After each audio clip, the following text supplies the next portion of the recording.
Et à 10h, passé 31 minutes, c'est votre rendez-vous quotidien avec l'analyse technique, avec le regard de deux traders qui se mettent à votre service jour après jour sur l'antenne de BFM Business. Jean-Louis Cussac, que l'on retrouve comme chaque jour depuis Perceval Finance Conseil. Bonjour Jean-Louis.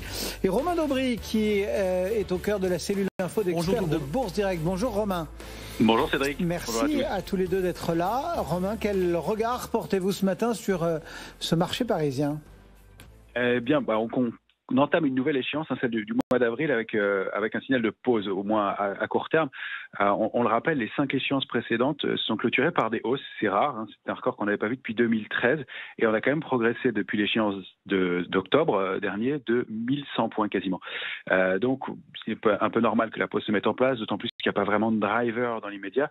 Il n'y a d'ailleurs pas énormément de driver non plus cette semaine en dehors des indicateurs des PMI demain, les directeurs d'achat. Donc, une pause pour l'instant, il n'y a pas d'alerte majeure, mais on voit que le mouvement est un peu marqué. On a presque perdu 200 points maintenant depuis les points hauts de la semaine dernière. Ce qu'on peut en dire, c'est qu'il n'y a pas de pression baissière. Il y avait une petite attaque baissière en début de semaine dernière. Manifestement, il y a déjà eu un peu de rachat de short hier, puisque 7000 contrats futurs ont été clôturés dans la baisse de lundi, donc d'hier de 0,49%. Donc pas de pression baissière complémentaire. Et on voit que lundi, c'est plutôt canalisé. On pouvait déplorer un petit manque de couverture, donc un petit peu de complaisance de la part des investisseurs. Il a été aussi un peu compensé hier. Il y a un peu plus de protection, un peu plus de put dans les portefeuilles. Donc ça, c'est aussi un signe que les investisseurs sont plus prudents. Donc à court terme, pas de grosse alerte. À moyen terme, c'est un peu plus délicat. Sur le mois de juin, on constate qu'il y a une grosse complaisance. Il n'y a pas de protection. Or, en septembre dernier, par exemple, on constatait que les investisseurs étaient déjà protégés sur décembre. Là, constater aujourd'hui qu'il y a une grosse complaisance alors qu'on est sur des hauts de marché sur le mois de juin, c'est peut-être un petit signe de risque.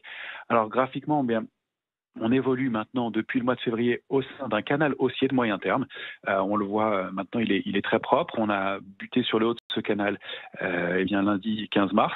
On n'a pas réussi à aller plus haut en butant jeudi dernier. Et là, on s'appuie en ce moment dessus. C'est 5918 points pile. On l'a payé une fois ce matin. On est sorti assez rapidement. On va attendre un peu avant de le repayer parce qu'il semble un petit peu fragile dans l'immédiat. Et on va voir si on arrive à tenir ce canal haussier qui est quand même un canal haussier donc de moyen terme, qui est quand même un niveau important.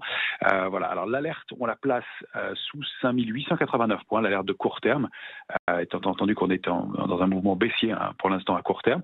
L'alerte de court terme, on va la placer sous 5889. Si on casse ce niveau-là, il y a un risque d'accélération complémentaire, d'aller dupliquer la zone dans laquelle on évoluait précédemment et d'aller accélérer jusque peut-être dans une zone 5672, 5716. C'est pas encore le cas. Romain Daubry, donc, depuis